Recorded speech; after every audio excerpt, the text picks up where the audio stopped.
मंगलाचरण के लिए अपने दोनों हाथ जोड़ लें। ओम नमः सिद्धेभ्यः। ओम नमः सिद्धेभ्यः। ओम नमः सिद्धेभ्यः। मोक्षमार्गस्य नेतारम् भेत्तारं कर्मभूभृताम् ज्ञातारं विश्वतत्त्वानां वन्दे तद्गुणलब्धये। बोले द्वादश पंच परमेष्टि भगवान की जय। द्वादशांग जिनवाणी माता की जय। आचार्य भगवान उमा स्वामी महाराज की जय। आचार्य भगवान श्री विद्यासागर जी मुनि महाराज की जय। परम पूज्य गुरुदेव मुनि पुंगव श्री 108 सुधा सागर जी महाराज की जय। अढ़ाई द्वीपस्थ समस्त मुनिराजों की जय। आचार्य भगवान उमा स्वामी द्वारा विरचित महान ग्रंथ श्री तत्वार्थ सूत्र जी का हम स्वाध्याय कर रहे हैं। कल की कक्षा में हमने तत्वार्थ सूत्र की भूमिका पढ़ी थी और उसमें ये समझा था कि ग्रंथ और ग्रंथकार, जो तत्वार्थ सूत्र जो ग्रंथ हम पढ़ रहे हैं उसमें 10 अध्याय हैं, 357 सूत्र हैं। उन 10 अध्यायों में 7 तत्वों का वर्णन है। कौन से अध्याय में क्या वर्णन है ये भी हमने संक्षेप में समझ लिया था। ग्रंथ कब लिखा गया, कैसे लिखा गया, ग्रंथकार आचार्य उमा स्वामी महाराज के बारे में हमने संक्षेप में समझ लिया था। आइए अब हम आगे बढ़ते हैं। आज की इस कक्षा में हम मंगलाचरण करते हुए प्रथम अध्याय प्रारंभ कर रहे हैं। निकाल लीजिए सभी अपनी अपनी जिनवाणी में मंगलाचरण, और मैं यहाँ से एक एक चरण बोल रहा हूँ। एक एक चरण बोल रहा हूँ, उसका आपको रिपीट करना है और उस अनुसार फिर उसका शुद्ध उच्चारण करना है। अपन कक्षा में शुद्ध उच्चारण भी सीखेंगे और साथ में ही उनका अर्थ भी समझेंगे। मोक्ष मार्गस्य, बोलिए, नेतारम। मोक्ष मार्गस्य नेतारम भेत्तारम। भेत्तारम कर्म भूभृताम। भेत्तारम कर्म भूभृताम ज्ञातारम विश्वतत्त्वानां। ज्ञातारम विश्वतत्त्वानां वंदे तद्गुण लब्धये। वंदे तद्गुण लब्धये। ठीक है, अब एक एक चरण में बोल रहा हूं, आप रिपीट कीजिएगा। मोक्ष मार्गस्य नेतारम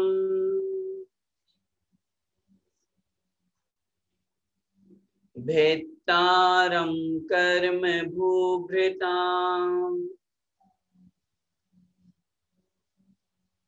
ज्ञातारं विश्वतत्त्वानां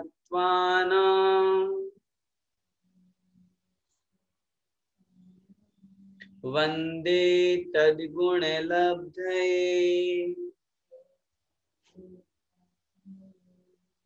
चलिए, उच्चारण के बाद में अब हम एक एक शब्द का अर्थ समझते हैं। यह मंगलाचरण है। आचार्य उमा स्वामी महाराज अपना ग्रंथ रचने के पहले, लिखने के पहले यहाँ मंगलाचरण कर रहे हैं। मोक्ष मार्गस्य, मोक्ष मार्ग के। मोक्ष जहां पर शुद्ध अवस्था जीव को प्राप्त होती है। आठों कर्मों का नाश होने पर जो अवस्था प्राप्त होती है उसे हम मोक्ष कहते हैं। उस मोक्ष को प्राप्त करने का जो मार्ग है, रास्ता है, जिसे इसी ग्रंथ में हम आगे पढ़ेंगे कि सम्यक दर्शन, सम्यक ज्ञान और सम्यक चारित्र, इन तीनों की एकता का नाम मोक्ष मार्ग है।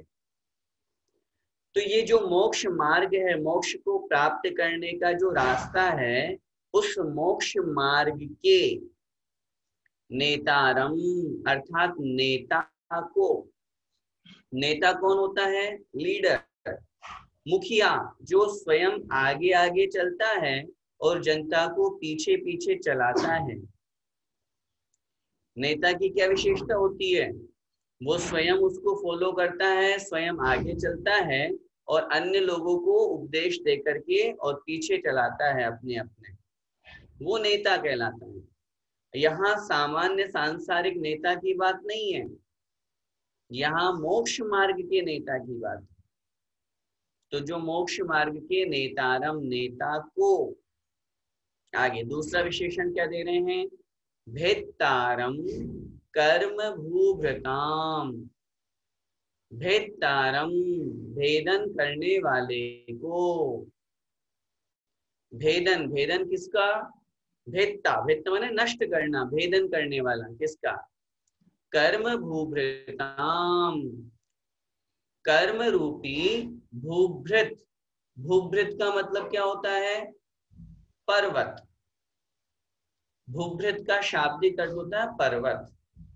तो कर्म रूपी पर्वतों के भेत्तारम भेदन करने वाले को, जो कर्म रूपी पर्वतों का भेदन करने वाले हैं, उनको, द्वितीय विभक्ति लगी है, भेत्तारम भेदन करने वाले को।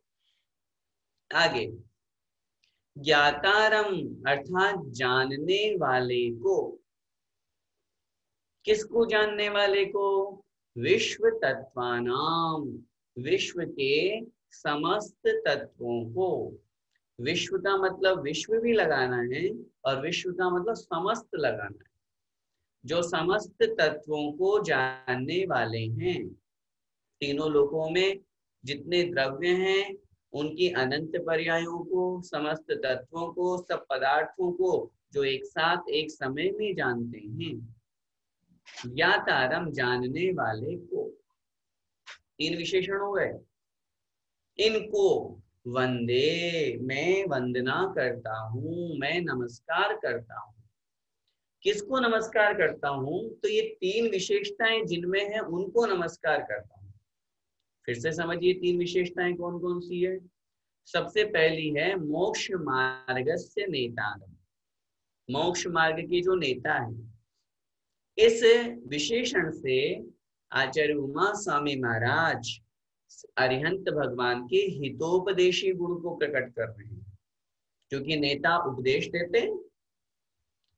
नेता भले ही वर्तमान में अपने समय में अपने सामने जो राजनीति वाले नेता है वो भले ही कैसे कुछ भी कहते हो, उनसे अपन को मतलब नहीं, लेकिन नेता शब्द का मतलब ले जाने वाला। नेत्री संस्कृत में नी धातु होती है जो ले जाने के अर्थ में आती है। जो ले जाता है, कहाँ ले जा रहा है? जहां पे हमारा लक्ष्य है। तो मोक्ष मार्ग के नेता उपदेश देते हैं। अरिहंत भगवान केवल ज्ञान प्राप्त करके और दिव्य ध्वनि के माध्यम से हमें उपदेश देते हैं, तो इससे उनका हितोपदेशी गुण प्रकट हो रहा है। भेत्तारम कर्म भूभृताम, राग द्वेष मद लोभ मोह ये सब क्या है? ये कर्म है जिन्होंने इन सब कर्मों का नाश कर दिया। ऐसे जिनेंद्र भगवान तो कर्म रूपी पर्वतों का भेदन करने वाले, इस विशेषण से वीतरागी गुण प्रकट हो रहा है। और ज्ञातारम विश्व तत्वानाम अर्थात विश्व के सभी तत्वों को जो जानने वाले हैं, उससे कौन सा गुण प्रकट हो रहा है? सर्वज्ञ। समझ में आया विषय? बहुत सरल। जो हितोपदेशी, वीतरागी और सर्वज्ञ हैं, उनको वंदे मैं नमस्कार करता हूँ। क्यों नमस्कार करते हो भाई? अब आप बोलोगे ये क्या बात हुई, नमस्कार क्यों करते हैं? नमस्कार तो करने के लिए करते हैं। नहीं, कोई भी क्रिया की जाती है उसके पीछे कोई ना कोई हमारा निमित्त, हमारा स्वार्थ जरूर होता है। किस लिए नमस्कार कर रहे हैं? तद गुण लब्धये। तद मतलब उनके समान, गुण मतलब गुणों की, लब्धये मतलब प्राप्ति के लिए। हे भगवान, इन 3 गुणों से युक्त जो आप हैं, मैं आपको नमस्कार कर रहा हूँ। क्यों नमस्कार कर रहा हूँ? आपके समान गुणों की प्राप्ति के लिए। ये तो एक कहने में आया, आपके समान गुणों की प्राप्ति के लिए। बाकी तो जब अर्थ लगाएंगे, तद गुण लब्धये, उनके समान गुणों की प्राप्ति के लिए। हे भगवान, मैं भी वीतरागी बनूं, मैं भी सर्वज्ञ बनूं, मैं भी हितोपदेशी बनूं, ऐसी मेरी भावना है, इसलिए मैं आपके श्री चरणों में नमस्कार करता हूँ। ऐसा कह करके आचार्य उमा स्वामी महाराज ने यहाँ पर मंगलाचरण किया। कोई भी कार्य हम प्रारंभ करते हैं तो उससे पूर्व मंगलाचरण किया जाता है। अपन ने कक्षा प्रारंभ की तो मंगलाचरण किया, भगवान को याद किया। कल अपन ने प्रारंभ किया था ग्रंथ, तो बड़ा मंगलाचरण किया था ग्रंथ का नाम लेकर के। आचार्य उमा स्वामी महाराज ग्रंथ लेखन प्रारंभ कर रहे हैं तो मंगलाचरण कर रहे हैं। तो ये मंगलाचरण क्यों किया जाता है? अगर मंगलाचरण नहीं करेंगे तो क्या होगा? होगा तो कुछ नहीं, लेकिन चूंकि मंगलाचरण करना चाहिए, इसके पीछे 5 कारण आचार्यों ने कहे हैं। मैं श्लोक बोल रहा हूं, आप उन 5 कारणों को लिख लीजिएगा। नास्तिकत्व परिहारः, शिष्टाचार प्रपालनम, पुण्यावाप्तिश्च निर्विघ्न, शास्त्रादावाप्त संस्तवात्। आचार्यों ने लिखा है मंगलाचरण क्यों किया जाता है, तो उन्होंने उत्तर दिया मंगलाचरण करने के 5 कारण हैं। सबसे पहला है नास्तिकता का परिहार करने के लिए। पहला कारण लिखें, नास्तिकता का परिहार करने के लिए। दूसरा कारण लिखें, शिष्टाचार का पालन करने के लिए। दूसरा कारण, शिष्टाचार का पालन करने के लिए। तीसरा कारण, पुण्य की प्राप्ति के लिए। तीसरे कारण में लिखिए, पुण्य की प्राप्ति के लिए। चौथा कारण, शास्त्र की निर्विघ्न समाप्ति के लिए। शास्त्र की निर्विघ्न समाप्ति के लिए। और अंतिम 5वां कारण लिखें, आप्त की स्तुति के लिए। आप्त, आप्त का मतलब सच्चे देव, ब्रैकेट में चाहे तो लिख लीजिए, सच्चे देव की स्तुति के लिए। इन 5 कारणों से, इन 5 निमित्तों से मंगलाचरण किया जाता है। अब देखिए, सबसे पहला कारण क्या बताया? नास्तिकता को दूर करने के लिए, है ना। अब नास्तिकता मतलब क्या होता है? हमारे अंदर भी नास्तिकता है। नास्तिकता मतलब जो जिनेंद्र भगवान में आस्था नहीं रखता, 24 तीर्थंकर, देवशास्त्र गुरु, 9 देवता, पंच परमेष्टि, इनमें आस्था रखने वाला आस्तिक है, और जो इनमें आस्था नहीं रखता वो नास्तिक है। यहाँ जितने उपस्थित हैं जो सुन रहे हैं, सब आस्तिक हैं? पक्का? नहीं। हाँ, हम तो हाँ भरेंगे, है, हो सकते हैं, लेकिन थोड़ा सा विचार कीजिए। कभी कभी हमारे मन में परिणाम ऐसा आ जाता है, कभी कष्ट हुआ, कभी बीमारी हुई, कभी कोई व्यापार में नुकसान हो गया, घर परिवार में किसी निमित्त से अमंगल हो गया, अशांति हो गई, हम खूब जिनेंद्र भगवान की पूजा स्तुति करते हैं, लेकिन अगर ये सब बातें सामने, विघ्न उपद्रव आ जाते हैं, कष्ट आ जाते हैं, तो अपने मन में क्या आता है? अरे भगवान की इतनी भक्ति की तो भी हमारा कोई कल्याण नहीं हुआ, तो भी हमारा ये अशांति दूर नहीं हुई, तो भी हमारे घर से ये अमंगल दूर नहीं हुआ, तो भी मुझे सुख शांति नहीं मिली, और हम किसी के बहकावे में आकर के अन्य देवी देवताओं के समीप चले जाते, अन्य को मानने लगते हैं। चाहे भले ही वहां नहीं गए हो, कोई अगर बहुत दृढ़ है, निश्चयी है, तब तो नहीं जाएंगे, लेकिन अगर कदाचित थोड़ी सी भी अगर ढिलाई मिल गई और वहां अगर हमारा काम होने का भाव आ गया मन में कि वहां हमारा काम हो जाएगा, तो हम जिनेंद्र भगवान को छोड़ देंगे। संसार में अन्य रूप में जैसे लोक मूर्ता, देव मूर्ता, गुरु मूर्ता कहते हैं, हम वो अपनाने लग जाते हैं। अज्ञानता परक, मूर्खता परक क्रियाएं करने लग जाते हैं। जिन क्रियाओं से धर्म की हानि होती है हम वो करने लग जाते हैं। भगवान से प्रार्थना कर रहे हैं, भगवान मेरे जीवन की नास्तिकता समाप्त हो, दूर हो। इसलिए मंगलाचरण कर रहे हैं, क्योंकि मंगलाचरण में अपन ने भगवान को नमोस्तु किया। अभी जो मंगलाचरण किया इसमें अपन ने क्या किया? जो वीतरागी, सर्वज्ञ और हितोपदेशी है उनको मैं नमस्कार करता हूँ। दूसरा कारण शिष्टाचार का पालन। एक सामान्य से शिष्टाचार होता है, हम कोई भी नया काम शुरू करते हैं तो हम क्या करते हैं?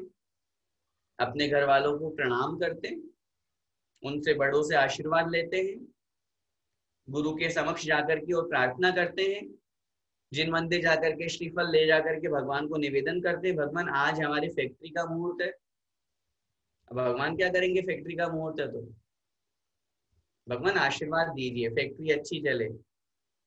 शिष्टाचार है। भगवान पता नहीं, वो तो सब हमारे कर्मों से चलेगी फैक्ट्री, तो हम पुरुषार्थ करेंगे, हमारा पुण्य जितना होगा तदनुसार कार्य होगा। लेकिन फिर भी ये संसार में शिष्टाचार होता है कि हम जिनेंद्र देव से, गुरु से, बड़ों से आज्ञा लेते हैं, उनसे आशीर्वाद प्राप्त करते हैं। ठीक ऐसे ही यहाँ पर मंगलाचरण किया जा रहा है, तो अपने गुरुओं को, अपने आदर्शों को, जिनेंद्र भगवान को, उनको स्मरण करना, देवशास्त्र गुरु को, अपने इष्ट भगवान को स्मरण करके और कार्य को प्रारंभ करना, ये शिष्टाचार कहलाता है। तीसरा कारण है पुण्य की प्राप्ति। जब कोई भी काम करते हैं, धर्म की क्रिया कर रहे हैं, भगवान को नमोस्तु कर रहे हैं, तत्वार सूत्र पढ़ रहे हैं, लिख रहे हैं, कुछ भी कर रहे हैं, तो उससे क्या होगा? निश्चित रूप से पुण्य का आराधन होगा, पुण्य का अर्जन होगा। क्योंकि आगे तत्वार सूत्र में 6ठे अध्याय में हम पढ़ेंगे, शुभ पुण्यस्य शुभ पापस्य। शुभ योग होने पर पुण्य का आश्रव और अशुभ योग होने पर पाप का आश्रव। अगर हमने हाथ जोड़े, भगवान को मस्तक नवाया, हमारा शरीर शुभ योग रूप में आया, काय योग, शरीर योग शुभ बना, हमने वचनों से नमोस्तु बोला, मन से नमस्कार किया, हमारा पुण्य का अर्जन हुआ, पुण्य बंद हुआ। तीसरा कारण पुण्य की प्राप्ति। और चौथा और महत्वपूर्ण कारण शास्त्र की निर्विघ्न समाप्ति। कोई भी कार्य, यहाँ अपन शास्त्र का प्रकरण है इसलिए अपन शास्त्र ले रहे हैं, बाकी कोई भी कार्य अपन प्रारंभ करते हैं तो भगवान का स्मरण करके ये भावना बांधते हैं, भगवान मेरा काम सानंद संपन्न, निर्विघ्न समाप्त हो, किसी तरह की कोई बाधा नहीं आए।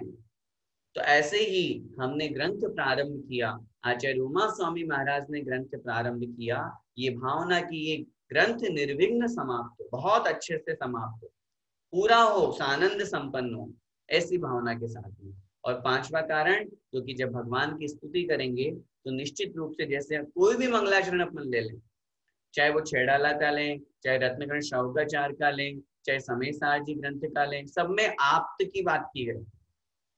अब वो चाहे भगवान महावीर स्वामी हो सकते हैं, आदिनाथ भगवान हो सकते हैं, 24 तीर्थंकर हो सकते हैं, या यहाँ पर गुणों से युक्त गुणवान भगवान हो सकते हैं। तो ऐसे आप्त की स्तुति करने के लिए यहाँ पर मंगलाचरण ये 5 निमित्तों को लेकर के किया गया। इस मंगलाचरण की एक सबसे महत्वपूर्ण विशेषता ये है, यहाँ पर किसी व्यक्ति विशेष को नमस्कार नहीं किया गया। जैसे कदाचित एक, ये आलोचना नहीं है लेकिन होता है, जैसे अपन अपने इष्ट भगवान का स्मरण करते हैं, जैसे आप द्रव्य संग्रह ग्रंथ पढ़ेंगे तो वहां लिखा है जिणवर वसहेण जेण हृदिठम, अर्थात जिनेंद्र ऋषभ के द्वारा जो कहे गए हैं। कहीं पे भगवान महावीर स्वामी को, जो वर्तमान शासन नायक, उनको नमोस्तु किया है। लेकिन इस मंगलाचरण की विशेषता है, यहाँ पर गुणों का कथन करके गुणी की वंदना की गई है। और ये वर्णन करके आचार्य उमा स्वामी महाराज ये दृष्टिगोचर हमें कराना चाह रहे हैं, हमें बताना चाह रहे हैं कि ये 3 गुण जिसमें हैं, मैं उसकी वंदना कर रहा हूं, चाहे वो भले ही कोई हो, चाहे वो आदिनाथ भगवान हो, चाहे महावीर भगवान हो, चाहे बाहुबली भगवान हो, चाहे रामचंद्र जी हो, चाहे हनुमान हो, जो दिगंबर अवस्था से केवल ज्ञानी होकर के मोक्ष को प्राप्त हुए, चाहे भरत स्वामी, कोई भी हो, जिनमें ये 3 गुण हैं, मैं उनको नमस्कार करता हूं, ताकि गुणों का भी कथन हो गया और गुणों के साथ में जो गुणी हैं उनका भी कथन हो गया और उनको भी नमस्कार हो गया। ठीक है, तो इसलिए ये 3 गुण से युक्त गुणवान का या गुणियों का यहाँ पर कथन करके और उनसे हमारे मंगल की कामना करते हुए यहाँ पर मंगलाचरण किया गया। आइए अब हम पहला अध्याय प्रारंभ करते हैं, जिसमें जीव तत्व का वर्णन है। और उस जीव तत्व में भी सबसे पहले, जैसा कि कल बताया गया था कि मोक्ष क्या है, तो उन्होंने बताया जहां पर 8 कर्म नष्ट हो जाते हैं, जीव को शाश्वत सुख की प्राप्ति होती है, उसका नाम मोक्ष है। तो बोले मोक्ष की प्राप्ति कैसे होगी, तो उन्होंने कहा मोक्ष मार्ग पर लगने पर होगी। तो ये मोक्ष मार्ग क्या है, तो आइए पहला सूत्र यहाँ पर आचार्य उमा स्वामी महाराज का हम पढ़ते हैं, एक एक शब्द का उच्चारण करेंगे, आप लोग रिपीट करें। भले ही मैं आपकी आवाज नहीं सुन पा रहा हूं, लेकिन आप जरूर बोलें, उच्चारण जरूर करें। आप बोलेंगे, उच्चारण करेंगे तो आपको उच्चारण करना भी शुद्ध आएगा। सम्यक दर्शन ज्ञान, सम्यक दर्शन ज्ञान चारित्राणि मोक्ष मार्ग है। सम्यक दर्शन ज्ञान चारित्राणि मोक्ष मार्ग है।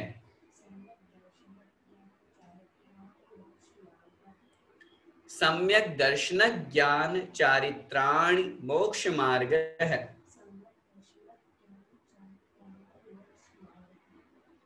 चलिए देखते हैं, सम्यक दर्शन ज्ञान।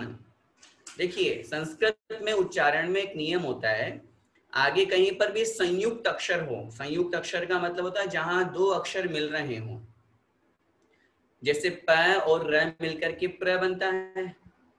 तो ये जो ज्ञ शब्द है, ये जय और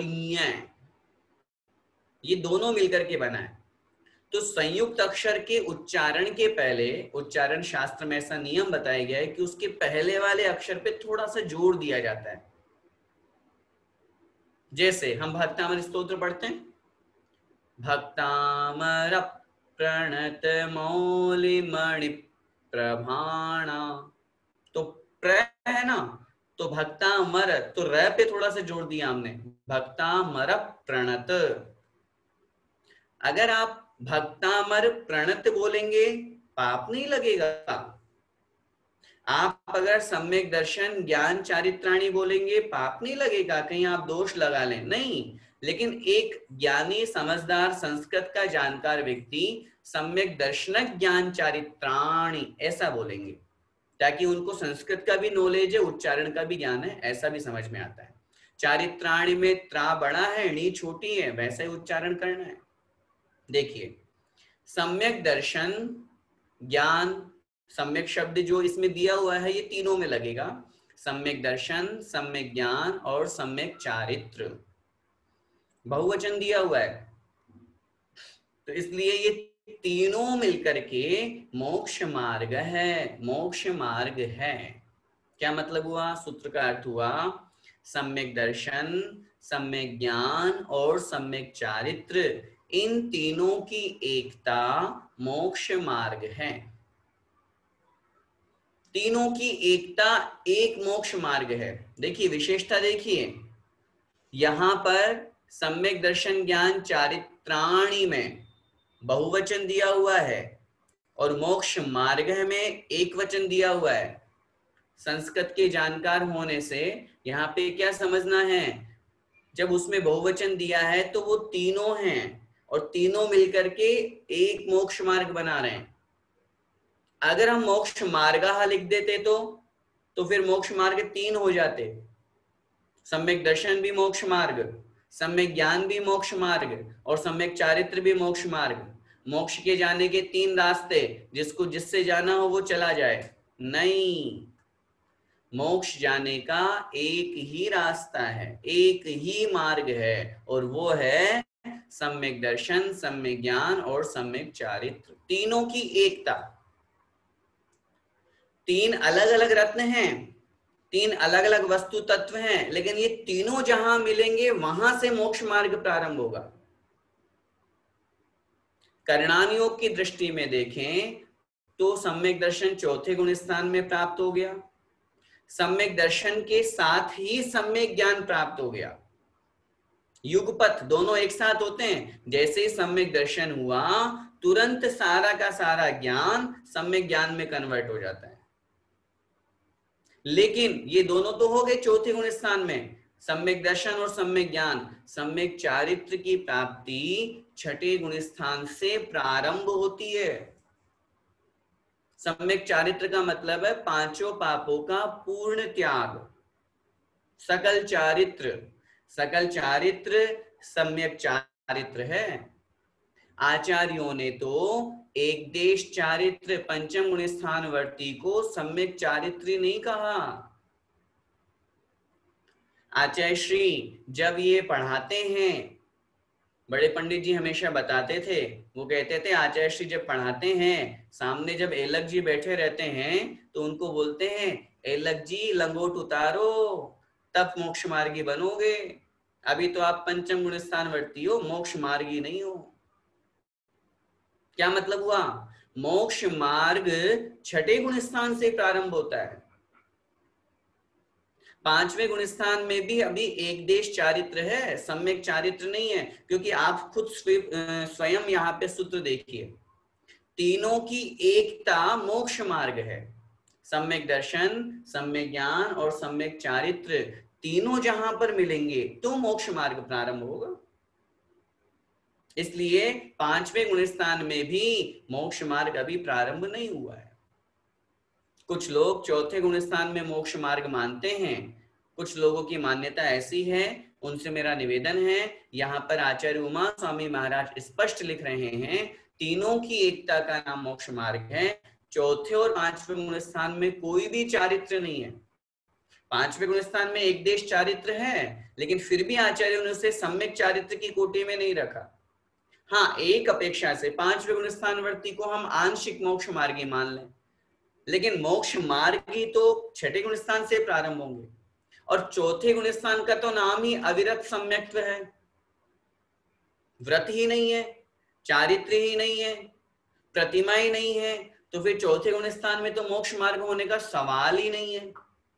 हाँ, सम्यक दर्शन, सम्यक ज्ञान प्राप्त कर लिया, इसका मतलब वो जीव आज नहीं तो कल मोक्ष को भी प्राप्त करेगा और मोक्ष मार्ग को भी प्राप्त करेगा। भावी नैगम नई की अपेक्षा से अगर बोलना हो तो बोल सकते हैं, उसमें कोई आपत्ति नहीं है। भावी नैगम नई की अपेक्षा से चौथे गुण स्थानवर्ती को मोक्ष मार्गी क्यों? सिद्ध बोलिए, वो तो सिद्ध अवस्था भी प्राप्त करेंगे ना। कहने का मतलब क्या हुआ? सम्यक दर्शन, सम्यक ज्ञान और सम्यक चारित्र, इन तीनों की एकता का नाम मोक्ष मार्ग है, और इसका प्रारंभ छठे गुण स्थान से होता है। ठीक है, चलिए आगे बढ़ते हैं। अब प्रश्न हुआ सम्यक दर्शन किसे कहते हैं? तो उसका उत्तर यहां आचार्य महाराज दे रहे हैं। बोलिए, तत्वार्थ, तत्वार्थ श्रद्धानम सम्यक दर्शनम। तत्वार्थ श्रद्धानम सम्यक दर्शनम। एक बार और बोलेंगे, तत्वार्थ श्रद्धानम सम्यक दर्शनम। देखिए, अब इसका संधि विच्छेद लिखिए, पदच्छेद। तत्व प्लस अर्थ, तत्वार्थ है ना, तो तत्वार्थ कैसे बना? तत्व प्लस अर्थ, दोनों मिलकर के तत्वार्थ बना। तत्व प्लस अर्थ श्रद्धानम, तत्व और अर्थ का श्रद्धान करने पर, तत्व एवं अर्थ का श्रद्धान क्या कहलाता है? सम्यक दर्शनम, सम्यक दर्शन है। बहुत सामान्य अर्थ देखिए, तत्व अर्थ श्रद्धानम सम्यक दर्शनम। तत्व 7 तत्व और अर्थ माने पदार्थ। पहले सामान्य अर्थ देखें, 7 तत्व 9 पदार्थों पर श्रद्धान करना सम्यक दर्शन कहलाता है। एक अर्थ हुआ। दूसरा अर्थ देखिए, तत्व का मतलब होता है भाव। आचार्य समंतभद्र स्वामी महाराज ने लिखा, तस्य भावस् तत्वम। किसी भी वस्तु का जो भाव है, भाव मतलब स्वभाव, पना। जैसे उदाहरण समझिए, जैसे मनुष्य का मनुष्यत्व है ना, मनुष्य अलग और उसका मनुष्यत्व। ये जो त्व शब्द है ना, त्व माने पना, सार, भाव। जैसे मनुष्य का मनुष्यत्व, हम मनुष्य हैं, ये तो मनुष्य हुआ, लेकिन हमारे अंदर मनुष्यत्व, मानवता है, प्रेम करना, दया करना, अहिंसा को धारण करना।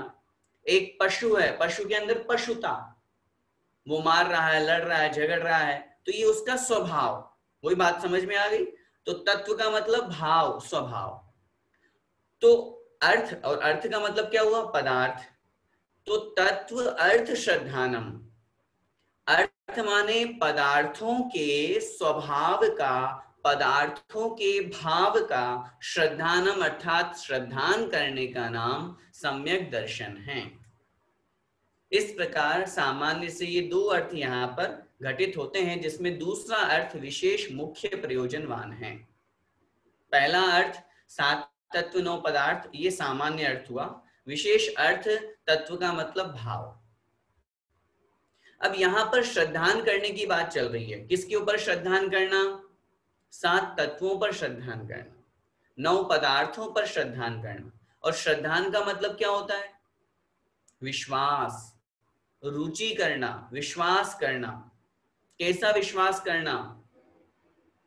आचार्य भगवान समंतभद्र स्वामी महाराज ने लिखा, इदमेवे दृशमेव तत्वं नान्यन्न चान्यथा इत्यकंपाय संभोवत सन्मार्गे संशया रुचि।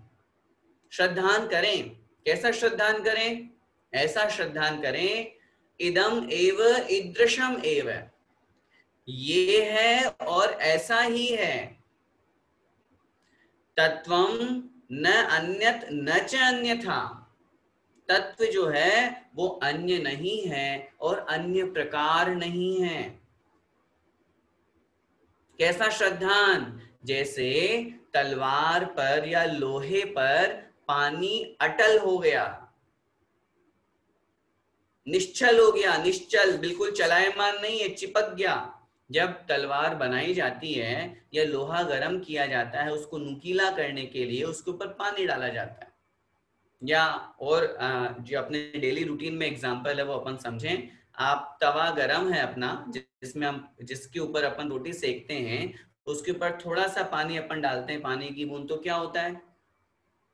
जैसे ही पानी डाला और तुरंत वो भस्म हो जाता है, तुरंत उड़ जाता है। लेकिन थोड़ा सा अगर आप गौर से देखेंगे तो जहां हमने पानी डाला है वहां पर पानी के निशान बन जाते हैं। देखा कभी? गौर किया? नहीं किया तो आज कर लीजिएगा। वो पानी वहां पर चिपक गया। अब आप उसको उतारने की कितनी भी कोशिश करोगे वो नहीं उतरेगा। तो निशान जरूर उतर जाएगा लेकिन पानी नहीं उतरने वाला, पानी चिपक चुका है उसके साथ। इतना दृढ़ श्रद्धान करना, जैसे वो दोनों को अलग नहीं किया जा सकता, वैसे ही इतना कठोर, इतना अटल श्रद्धान। तत्व आपसे पूछे तत्व कितने होते हैं? आपने उत्तर दिया 7। आपसे पूछा गया आप कौन हैं? जैन। आपसे पूछा गया सच्चे देवशास्त्र गुरु को मानते हो? मानते हैं। आपसे कहा जाए ये मिथ्या देवी देवता है, इसको नमस्कार करोगे? कहा आप कहेंगे नहीं मैं नहीं करूंगा क्योंकि मैं जैनी हूं, क्योंकि मैं सम्यक दृष्टि हूं, और आपकी तलवार लगा दी, पिस्टल लगा करके अब आपको कहा जा रहा है इसको नमोस्तु करो। अब क्या करेंगे हम? हमारे मृत्यु होने वाली है, सामने वाला हमें मारने की धमकी दे रहा है, उसके बावजूद भी अगर हम नमस्कार नहीं करेंगे तो समझिएगा हम सम्यक दृष्टि हैं। और अगर हमने अपनी जान बचाने के लिए क्या करें, वो मार देता तो? यही तो किया शुभम चक्रवर्ती ने, उसको भय दिखाया था, नमोकार मंत्र को पैरों से मिटाओ, मैं तुम्हारी जान बख्श दूंगा, तुम्हें नहीं मारूंगा। उसने अपमान कर दिया, सातवें नरक में गया वो जीव। कोई भी हो तत्व, तत्व का मतलब सात तत्व ही नहीं, देव शास्त्र गुरु भी तत्व हैं, जीव और आत्मा भी, शरीर और आत्मा भी तत्व हैं, 9 पदार्थ भी तत्व हैं। जिसका जैसा स्वभाव है उसको वैसे स्वीकार करने का नाम सम्यक दर्शन है। एक बहुत सुंदर परिभाषा सम्यक दर्शन की। जिसका जैसा स्वभाव है, या यूं कहो जो जैसा है, ध्यान से, जो जैसा है उसको उस रूप में स्वीकार करने का नाम सम्यक दर्शन। जिस दिन हमें ये परिभाषा समझ में आ जाएगी, मैं निवेदन करना चाहूंगा सभी लोगों से, संसार के सभी विवाद समाप्त हो जाएंगे। कोई कहता है आप इन देवी देवताओं को नहीं मानते, कोई कहता है आप इन क्षेत्रपाल पद्मावती रागी देशी सरागी देवी देवताओं को नहीं मानते। किसी ने हमसे पूछा आप मानते हैं भैया जी? तो मैंने कहा हाँ मैं मानता हूं। वो सामने वाले ने उत्तर दिया अरे आप मानते हैं? मैंने कहा हाँ मैं मानता हूं। बोले आप तो प्रवचनों में ये बोलते हैं कि नहीं उनकी पूजा नहीं करनी चाहिए, उनकी आरती नहीं उतारनी चाहिए। तो मैंने उनसे निवेदन किया आपने प्रश्न क्या किया हमसे? आपने ये थोड़ी पूछा हमसे कि आप पूजा करते हैं कि नहीं, आपने कहा आप मानते हैं, मैं मानता हूं उनको। अब प्रश्न ये कीजिए कि आप किस रूप में मानते हैं। मैं उन्हें शासन देवी देवता के रूप में मानता हूं, मैं उन्हें क्षेत्रपाल के रूप में मानता हूं, मैं उन्हें भगवान की यक्ष यक्षिणी के रूप में मानता हूं, मैं उनको चतुर निकाय के देवों में भवनवासी व्यंतर के रूप में मानता हूं। जो जैसे हैं उनको उस रूप में मानिए, विवाद ही खत्म। आप 3 लोक के नाथ जिनेंद्र भगवान के बराबर उनको मानोगे तो पाप लगेगा, तो फिर सम्यक दर्शन नहीं रहा। क्योंकि आपने क्या किया, जो जैसा है उसको वैसा नहीं मान करके उसको भिन्न मान लिया, उसको अपने अनुसार मान लिया, उसको अपने स्वार्थ रूप में मान लिया। आपकी पत्नी का स्वभाव जैसा है आप उसको वैसा स्वीकार कर लीजिए, आपके बच्चों का, आपके संसार में जितने लोग हैं। सम्यक दर्शन अपन सुनते हैं, जब ये मैं सम्यक दर्शन की परिभाषा पढ़ता हूं तो चूंकि देखो अपन कक्षा पढ़ रहे हैं, प्रवचन अगर करना हो तो पूरा 1 घंटा भी एक सूत्र पे चला जाएगा, लेकिन चूंकि विषय को समझाना भी जरूरी है। सम्यक दर्शन और सम्यक दर्शन से युक्त जो सम्यक दृष्टि जीव है वो दुखी नहीं होता। क्यों नहीं होता दुखी? शास्त्रों में लिखा है दुखी नहीं होता। क्यों नहीं होता? क्योंकि वो वस्तु तत्व के स्वरूप को जानता है, जो जैसा है उसको वैसा स्वीकार करता है। जब वो वैसा स्वीकार कर लेगा तो फिर दुखी क्यों होगा? अगर उसका कोई नुकसान हो गया वो क्या सोचेगा, मेरे लाभांतराय कर्म का क्षयोक्षम कम पड़ा, अंतराय कर्म का उदय आया और मेरा नुकसान हो गया। आज खूब लाभ हुआ, आज एक दिन में करोड़ों रुपए कमा लिए। लॉकडाउन चल रहा है फिर भी पीछे के शटर से मैंने दुकान खोल ली और पीछे से मैंने ग्राहकों को खूब सारा सामान दे दिया, फोन ऑनलाइन पे मैंने खूब सारा काम कर लिया, खूब पैसा कमा लिया। बहुत खुश नहीं होगा, सोचेगा मेरे लाभांतराय कर्म का क्षयोक्षम अच्छा है इसलिए मुझे अच्छा लाभ हो गया। वो बहुत अधिक दुखी नहीं होता। कोई चला जाए उसे छोड़ करके वो रोएगा धोएगा नहीं। क्या करें, उसकी आयु उतने ही वर्ष की थी, उसका और मेरा इतने समय का संयोग था। वो वस्तु तत्व के स्वरूप को समझ रहा है, जो जैसा है उसको उस स्वभाव के रूप में स्वीकार कर रहा है। पानी आपका गर्म हो गया, अब आप रोने लग जाओ छोटे बच्चे की तरह, पानी गर्म क्यों हो गया? पानी विभाव में आ गया इसलिए गर्म हो गया, थोड़ी देर स्वभाव में आएगा अपने आप शीतल हो जाएगा। सामने वाला हम पर गुस्सा कर गया, क्यों कर गया? क्योंकि उसके अंतरंग में क्रोध कषाय का उदय था, निमित्त हम बन गए, शायद हमारी कोई बात बुरी लग गई। हर चीज को थोड़ा सा एक ब्रॉड, जैसे अपन अपनी भाषा में कहते हैं ब्रॉड माइंड से सोचने की कोशिश करें। जो व्यक्ति जैसा है उसको वैसा स्वीकार करें, अपने अनुसार बदलने की कोशिश नहीं करेंगे तो बहुत सुखी सुख है। चलिए सम्यक दर्शन पे आते हैं। 7 तत्व और 9 पदार्थों के ऊपर श्रद्धान करना। पदार्थ अर्थ माने पदार्थ, पदार्थ का जो भाव है, स्वभाव है, उसके ऊपर श्रद्धान और विश्वास करना। और मैंने विश्वास के लिए आपको बताया जो जैसा है ये यही है, ऐसा ही है, अन्य नहीं है और अन्य प्रकार नहीं है, ऐसा दृढ़ श्रद्धान। जैसे अंजन चोर ने किया, उसको कुछ भी मतलब नहीं था, आचार्य ने उसको निशंकित अंग में प्रसिद्ध किया, उसको कोई शंका नहीं थी, कोई डाउट नहीं था। अपन शास्त्र जिनवाणी पढ़ते हैं तो बहुत बार मन में विकल्प आ जाते हैं, लेकिन वो विकल्प नहीं रखते हुए और जिनाज्ञा मान करके जहां तक हमारी बुद्धि चल सकती है, जहां तक हम समझ सकते हैं वहां तक तो आप समझिए, और जहां नहीं समझ पा रहे हैं ये भावना रखिए, भगवान मेरा क्षयोक्षम मंद है, मैं ज्ञान के क्षयोक्षम को बढ़ाऊं और इस ज्ञान को समझने की कोशिश करूं। अगर नहीं समझ पा रहा हूं फिर भी जिन्हें भगवान ने जो लिखा है उसे मैं स्वीकार करता हूं, ऐसा मानना, ये सम्यक दर्शन। सम्यक दर्शन जो है वो 4 रूप में ग्रहण किया जाता है, जरा उसको आप अपनी कॉपी में नोट कर सकते हैं। सबसे पहला है सच्चे देव शास्त्र गुरु पर श्रद्धान। ये क्रम है, हमें इसी अनुसार श्रद्धान करके सम्यक दर्शन को प्राप्त करना है। सबसे पहला है सच्चे देव शास्त्र गुरु पर श्रद्धान।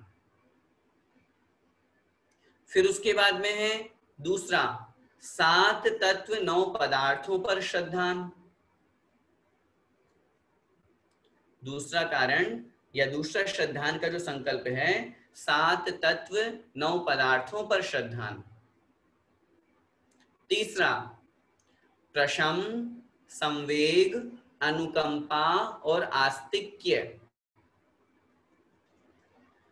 प्रशम, संवेग, अनुकंपा और आस्तिक्य, इन गुणों से युक्त होकर श्रद्धान करना। और चौथा है शरीर और आत्मा का भेद विज्ञान। शरीर एवं आत्मा का भेद विज्ञान। प्रशम, संवेग, अनुकंपा और आस्तिक्य, इन गुणों के साथ श्रद्धान करना। 4 कारण हो गए। इन 4 निमित्तों से श्रद्धान करने का नाम सम्यक दर्शन कहा गया है। सामान्य से तत्वार्थ सूत्र जी के अनुसार तो अपन ने समझ लिया, लेकिन और अन्य ग्रंथों से जब अपन ने खोजा तो अन्य ग्रंथों में भी सम्यक दर्शन की इस तरह से परिभाषा दी गई।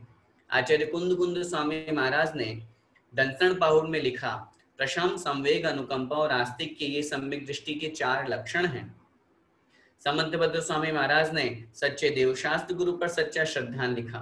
समयसार परक जो द्रव्यानुयोग के ग्रंथ हैं उसमें शरीर और आत्मा के प्रति भेद विज्ञान होना, मैं अलग हूं और मेरा ये शरीर आदि अन्य पर पदार्थ मुझसे भिन्न है, ऐसा दृढ़ श्रद्धान का नाम सम्यक दर्शन। आइए अब एक और सूत्र आगे बढ़ते हैं आज की कक्षा के लिए। अब सम्यक दर्शन के बारे में बता दिया, अब ये सम्यक दर्शन उत्पन्न कैसे होता है, प्रकट कैसे होता है, तो उसके लिए अगला सूत्र दे रहे हैं। बोलिए, तन तन निसर्गा निसर्गा दधिगमाद्वा दधिगमाद्वा तन निसर्गा दधिगमाद्वा तन निसर्गा दधिगमाद्वा। चलिए संधि विच्छेद पदच्छेद लिखिए, अलग अलग करेंगे शब्दों को। तन निसर्गा दधिगमाद्वा, पहला शब्द होगा तत्, आधा न जो है वो आधे त में परिवर्तित हो जाएगा, तत्। निसर्गात, दधि में जो द है उसमें से आधा द निकल जाएगा। संस्कृत में ये सब संधि के नियम होते हैं, इसलिए वो त द बन गया। जब हम संधि विच्छेद करेंगे तो बनेगा यहाँ पर निसर्गात, आधा त, फिर निकलेगा अधिगमात वा, लास्ट वाला जो आधा द है वो भी आधा त बन जाएगा। तत् निसर्गात अधिगमात वा। तत् मतलब वह कौन? सम्यक दर्शन, क्योंकि सम्यक दर्शन का वर्णन चल रहा है। वह सम्यक दर्शन कैसे होता है? निसर्गात अधिगमात वा। वा मतलब अथवा। दो ऑप्शन है सम्यक दर्शन होने के। निसर्गात मतलब स्वभाव से। निसर्ग का मतलब होता है स्वभाव। तत् मतलब वह सम्यक दर्शन निसर्गात अर्थात स्वभाव से, अधिगमात वा मतलब अथवा अधिगम से। अधिगम का मतलब होता है परोपदेश, दूसरों के उपदेश से। वह जो सम्यक दर्शन है वह स्वभाव से भी होता है अथवा किसी दूसरे के उपदेश से भी होता है। सम्यक दर्शन होने की ये दो निमित्त हैं। हम यूं कहें सम्यक दर्शन की उत्पत्ति के दो हेतु, दो कारण। निसर्ग मतलब स्वभाव से, अधिगम अर्थात परोपदेश से। उस सम्यक दर्शन को आचार्यों ने नाम दिया निसर्गज सम्यक दर्शन और अधिगमज सम्यक दर्शन। आप समझिए दोनों को। हमने जिनवाणी का उपदेश सुना, समोसरण में बैठ करके भगवान की दिव्य ध्वनि सुनी, कहीं गुरु के मुख से उपदेश सुना, और उपदेश सुन करके अगर हमारे 7 तत्वों के प्रति श्रद्धा जागृत हुआ तो जो सम्यक दर्शन उत्पन्न हुआ हमारा, वह सम्यक दर्शन कहलाएगा अधिगमज सम्यक दर्शन। पर उपदेश से हमको प्राप्त हुआ। लेकिन बहुत बार ऐसी स्थिति होती है कि बिना उपदेश के भी हो जाता है। हम पढ़ते हैं शास्त्रों में निमित्त, जैसे जाति स्मरण होना। पूर्व भाव का किसी को स्मरण हो गया, कोई बात याद आ गई मुनिराज को देख करके, अरे ये हाँ मैं पहले के भाव में ऐसा था, मैंने महाराज को आहार दिया था, देखो अब इस पर्याय में तो मैं बंदर बन गया, मैं पशु बन गया। परिणामों में निर्मलता जागृत हुई और उन्हें देखने मात्र से 7 तत्वों के प्रति श्रद्धा जागृत हुआ और सम्यक दर्शन की प्राप्ति हो गई। ये जो सम्यक दर्शन उत्पन्न हुआ इसमें उपदेश हुआ ही नहीं, तो इसलिए इस सम्यक दर्शन को आचार्यों ने कहा निसर्गज अर्थात स्वभाव से हुआ। तो स्वभाव से जो सम्यक दर्शन होते हैं उनमें अनेक कारण हैं। लिखिए, पहला जाति स्मरण होना, दूसरा जिनबिंब दर्शन होना। जिनेंद्र भगवान के दर्शन से, जिनेंद्र भगवान की जिन प्रतिमा के दर्शन से सम्यक दर्शन की प्राप्ति होती है। हम नंदीश्वर दीप की पूजा आदि में पढ़ते हैं ना, अकृत्रिम चैत्यालय में जब पढ़ते हैं, वयन नहीं कहे लखी होत सम्यक धर्म। नंदीश्वर दीप की पूजा की जयमाला में आया है, वचनों से नहीं कहा जा सकता वहां की महिमा, बस लखी देखने मात्र से, दर्शन करने मात्र से सम्यक दर्शन की प्राप्ति हो जाती है। इसलिए हम हमेशा कहते हैं सम्यक दर्शन से सम्यक दर्शन होता है। पहले वाला सम्यक मतलब समीचीन, अच्छी तरह से, ऐसा नहीं गए देखे नमोस्तु की ओर आ गए, नहीं, अच्छे से दर्शन करो भाई, भगवान को देखो तो सही, वीतराग मुद्रा को निहारिए।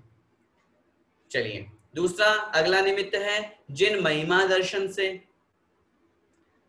देवों के लिए लिखा आचार्यों ने, जब समोशरण की महिमा देखते हैं, जब पंच कल्याण का वैभव देखते हैं, तो अनेक मिथ्या दृष्टि देव सम्यक दर्शन को प्राप्त कर लेते हैं।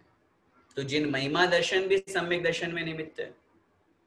इसके अलावा देव रिद्धि दर्शन, जब कोई छोटा देव अपने से अधिक ऐश्वर्यशाली, धन संपत्ति वैभव से संयुक्त किसी बड़े देव को देखता है तो उसको समझ में आता है, अरे इनको ये सब विभूति क्यों प्राप्त हुई, अच्छा ये सम्यक दृष्टि है, सम्यक दर्शन के प्रभाव से इंद्र बने हैं और मैं तो मिथ्या दृष्टि रहा, इसलिए मुझे नीचे का पद मिला। इसलिए देव रिद्धि दर्शन, देवताओं की रिद्धि माने ऐश्वर्य वैभव के दर्शन देखने से। नारकी जीवों के वेदनानुभव से, उनको वेदना होती है, कष्ट होता है, तो उनको समझ में, अरे मुझे इतना कष्ट क्यों हो रहा है, पूर्व पर्याय में मैंने खूब पाप किए थे, जीवों को मारा था, सताया था, इसलिए नरक जगह मिली है मुझे। अपने आप ही मन में पश्चाताप होता है, नहीं नहीं भगवान तौबा, अब नहीं करूंगा। परिणामों में निर्मलता आई और तुरंत सम्यक दर्शन की प्राप्ति हो गई। समझ में आया विषय? ये निसर्ग सम्यक दर्शन। और अधिगम में मात्र परोपदेश लगाना है। परोपदेश में चाहे वो जिनेंद्र भगवान का उपदेश हो, चाहे जिनवाणी कोई पढ़ करके सुना रहा हो, चाहे गुरु महाराज का उपदेश हो, ये सब निमित्त परोपदेश में अधिगम में आएंगे। एक मुख्य बात समझिए, सम्यक दर्शन की उत्पत्ति में दो कारण हुआ करते हैं, एक अंतरंग कारण और एक बहिरंग कारण। ये जो हमने इसमें चर्चा की है इस सूत्र में, ये बहिरंग कारणों की है। जाति स्मरण, वेदना अनुभव, देवरिद्धि दर्शन, जिनबिंब दर्शन, धर्म श्रवण, ये सब। अंतरंग कारण तो सबका एक ही होता है, अनंतानुबंधी क्रोध मान माया लोभ, मिथ्यात्व, सम्यक मिथ्यात्व और सम्यक प्रकृति।